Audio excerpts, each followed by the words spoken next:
سلمت قلبي يا ربي لتغسله، رفعته لك من خوفي فأنت له. تعبت مني فكم أسرفت أتعبه، وعدت نحوك من هو كان لتحمله. الذنب يثقل والعشق يحرق، فأين أمضي وحولي الوزر والوله. يا ربي خذوا إلي الآن إن به شوقا يرتل في حزن تبت له. السلام عليكم حبوباتي، باش راكم؟ ان شاء الله تكونوا كامل بألف صحة وعافية. فيديو اليوم ان شاء الله يلقاكم كامل متهنيين وبصحة جيدة. واليوم حبيباتي فيديو المشتريات اللي كنتوا طلبتوه مني ودرته اليوم ان شاء الله تحت طلباتكم. مشتريات صحية، مشتريات للرجيم، ومشتريات بدون جلوتين. يعني هذو في ثلاثة ان شاء الله. اليوم راح نروح مع بعضنا ونتقضاوهم. اول حاجة بنات اديتكم يعني الجهة اللي بدون جلوتين، ومن بعد رحنا يعني للمنتجات الصحية. وهذا المحل بنات محل نعمة في باب الزوار. كنت محلت لي شوية يعني الدخلة تاع الفيديو، اعتذر. المهم محل نعمة موجود في باب الزوار بالضبط في السوريكال بالنسبة للناس المقيمين في الجزائر العاصمة. ونفسه افتح يعني نفس المحل افتح في وادي سوف، في وادي سوف. نعم، يعني عنده المنتجات الصحية وعنده المنتجات السيلياكية ومنتجات لمرضى السكري. يعني تلقاو عنده الدقيق اللي بدون دقيق اللوز والجوز إلى آخره. المهم حبيباتي، يعني لهنا شوفوا حتى هذه العلب تاع الشوكولا يعني مصنوعة بزيت الزيتون. تقدر يعني حبيباتي تبحثوا عليه، فقط تكتبوا في جوجل محل نعمة بباب الزوار أو محل نعمة في وادي سوف. كذلك يعني لقيت العديد من المحلات اللي راهي بدون جلوتين في الجزائر بصفة عامة وفي الولايات كامل. يعني أي ولاية مهتمين بالبحث عن المنتجات بدون جلوتين يكتبوا فقط في جوجل، مثلا في سعيدة أو في البيض أو في النعامة يعني منتجات بدون جلوتين، راح يخرج لهم المحلات. ولهنا حبيباتي يعني هذا عندهم حتى الحمية، عفوا عندهم منتجات تاع الحمية تاع الكيتو دايت. شوفوا كيفاه.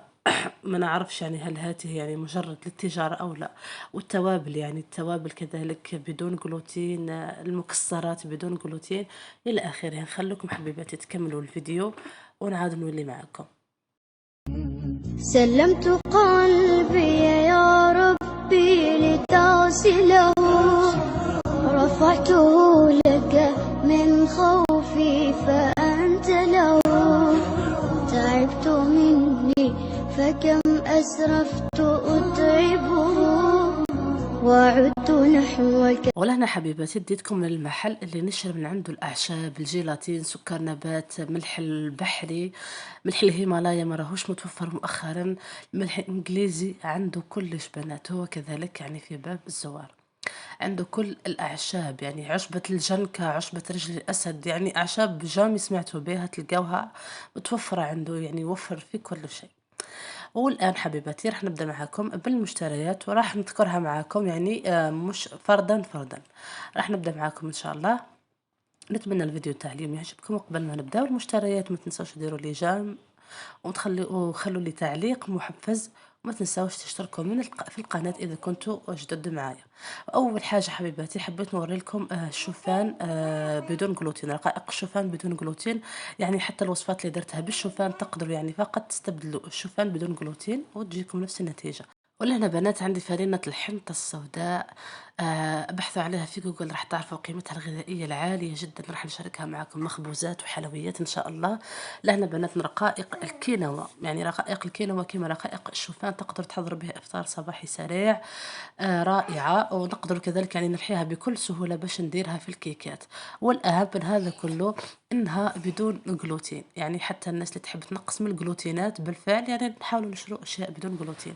ولهنا بنات عندي فرينة الأرز الأبيض بدون جلوتين، وكنت طيبت لكم بها بسبوسة صحية، وراح إن شاء الله نزيدكم وصفات أخرى. ولهنا يعني الأرز الكامل الناس يعني اللي راهي رافضة الأرز الأبيض رغم إنه مفيد كذلك كما يعني نفس الأرز الكامل، ويستحسن أحسن طريقة يعني باش ناكلوها بهم نخلطوا الأرز الأبيض بالأرز الكامل، وهذا اللي راح نديرو حتى مع الدقيق. ولهنا بنات وريت لكم نوعية تاع الأرز اللي نخدم بها، والناس يعني قالت لك بلي الأرز الأبيض غير صحي. حاولوا فقط يعني دائما نقول لكم اقراوا يعني المنتوجات تاعكم الصحية. شوفوا بنات يعني لهنا فري جلوتين فري كوليسترول وخالي من الملح فري سالت، والأهم من كل شيء إنه غير معدل وراثين فري جي ام او. يعني هذه العلامة وين تلقاوها في أي منتجات راح تدل على إنه المنتج تاعكم غير معدل وراثيا. هكا باش نكونوا على علم بالمنتجات اللي رانا نشرو فيها يعني صحية أو لا بدرجة أولى. والآن حبيباتي شاركت معكم هذه الماركة كذلك دقيق اللوز. دقيق اللوز يعني يعتبر كيتوني، والأهم أنه دليل لتحت يعني أنه بدون صون جلوتين. كذلك دقيق السمسم راح نشارك معاكم حلويات ومخبوزات، خصوصا يعني دقيق السمسم وجوز الهند يعني راهم يستخدموا في الأكلات حتى المالحة بدرجة كبيرة، ونشحين لحمية الكيتو والناس اللي راهي تدير في اللو كارب بصفة عامة. ولهنا بنات يعني حبيت نوريلكم فقط هذه النوعية تاع فطائر الأرز رائعة بيو، لا ماركة مون جاردان بيو سون جلوتين سون سكر ومليئة بالفايبر. هذا أهم حاجة، والكالوري تاعها 800 يعني العلبة كاملة فيها 800، فيها أكثر من 10 شرائح تصلح لسناكس خفيف. ولهنا بنات يعني حبيت فقط نوري لقيت التباس يعني إنه الخميرة النوارة ما راهيش خاصة بحمية الجلوتين، وكما قريتوا معايا بدون جلوتين. ولهنا هذه الزبدة بنات اللي سقسيتون عليها دائما، زبدة الأوراس هذه أفضل وأجود نوعية موجودة في الجزائر. الزبدة تاع الميزان النهار اللي نحطها فوق النار باش نديرها تصبح كامل ماء، لذلك يعني توقفت عن اقتنائها تماما. ولهنا بنات شريت رطل تاع زبدة الكاكاو، إن شاء الله راح نشارك معكم شوكولا بيضاء وشوكولا يعني تاع الكاكاو راح تكون أطيب أكيد من أي نوع شوكولا درته في القناة. وهذه يعني بنات منتجاتي بالجلوتين، فرينة الشعير كامل وفرينة القمح الكامل الماركة تاع دار الحلو، من أجود أنواع من أجود أنواع المصانع اللي راهي في الجزائر، واللي تخدم كذلك يعني بدون مواد معدلة وراثيا رائعة جدا جدا. وهذا بنات سكر نبات حبيت يعني نوريها لكم، أو سكر القندلي يعني مع الأسف رحاها لي، حبيت نوري لكم شكله حب قبل أن يرحى ولكن الله غالب. ولهنا بنات عندي الكاكاو.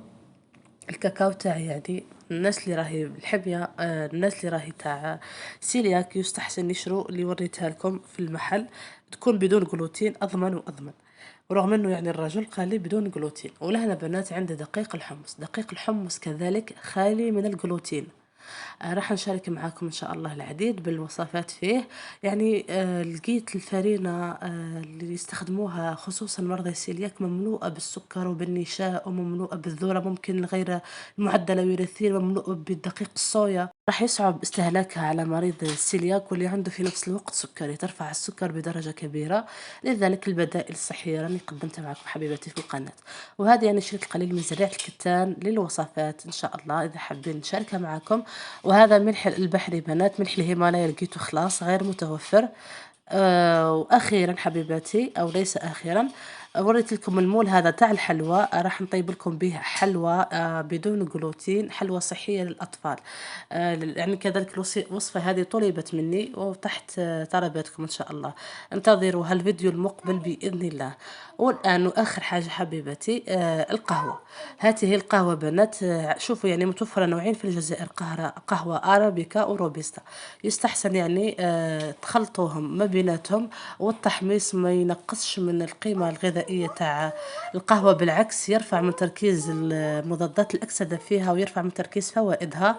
وحاجة واحدة بنات نحتفظ بها في آنية زجاجية وفي الثلاجة، وكل 3-4 أيام يستحسن رحيها يعني تكون طازجة أكثر. هكا بالطريقة هذه باش تستفادي من فوائد القهوة. يعني للناس اللي راهي ترفض القهوة أنا يعني حاولوا تبحثوا في الإنترنت وراح تعرفوا فوائد القهوة بدرجة كبيرة، ما نقدرش نذكرها لكم كاملة حبيباتي. إن شاء الله تاع الفيديو تاع اليوم عجبكم، وإن شاء الله المشتريات راقت لكم. دمتم في رعاية الله وانتظروني في الفيديو القادم.